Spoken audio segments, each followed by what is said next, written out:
రైతు సోదరులకు ఒక ముఖ్య మనవి. ఈ వీడియోలో మేము పంచుకున్న సమాచారం కేవలం మా వ్యక్తిగత అనుభవం మరియు క్షేత్రస్థాయి పరిశీలనల ఆధారంగా రూపొందించింది. ప్రతి పొలం యొక్క మట్టి స్వభావం మరియు వాతావరణ పరిస్థితులు వేరుగా ఉంటాయి కాబట్టి ఫలితాలు కూడా మారుతుంటాయి. అందుకే మా విన్నపం ఒక్కటే. ఏదైనా కొత్త పద్ధతిని లేదా మందును వాడే ముందు దయచేసి స్థానిక వ్యవసాయ అధికారుల సలహా తీసుకోండి. లేదా మీ పొలంలో కొంత భాగాల్లో పరీక్షించి చూసుకోండి. మీ అనుభవం, మీ నిర్ణయమే మాకు శిరోధార్యం.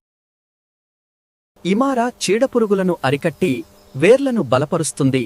ఆరోగ్యకరమైన మరియు శక్తివంతమైన పంట కోసం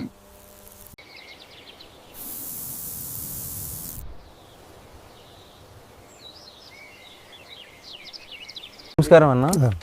మీరు మీ ఇచ్చింది డెమో కొట్టారు కదన్న? డెమో కొట్టాను. మీకు ఎలా అనిపింది అన్న రిజల్ట్ అనేది? గ్రోత్ బాగా వచ్చేసింది, చెట్టు కానీ ఎగబడ్డది, బాగా పూత పిందె బాగా చెట్టుకు కాండం మలిచింది, బాగా చెట్టు గ్రోత్గా పూత బాగా ఇంకా చెట్టు ఎగబడుతుంది.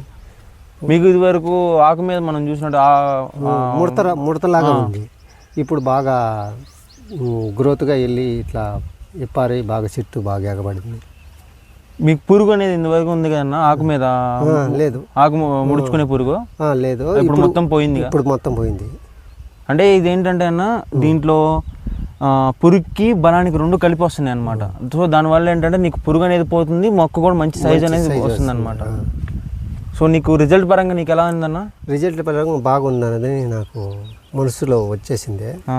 ఎవరైనా రైతులు వాడదలుచుకుంటే మళ్ళీ తెచ్చుకొని వాడండి, మళ్ళీ మీకు రిజల్ట్ తెలిసిపోతుంది. మీకు 10 మందికి చెప్తారు కదన్న?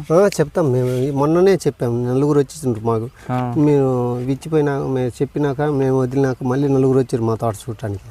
మాకు రైతులు వచ్చి ఇక్కడ మాట్లాడుకొని పోయినాము. తెచ్చి వాడాలని. రైతు సోదరులారా, ఈ వీడియో మీకు ఉపయోగపడిందని ఆశిస్తున్నాము. ఈ సమాచారం మన తోటి రైతులకు కూడా చేరేలా వాట్సాప్ గ్రూప్లో తప్పకుండా షేర్ చేయండి.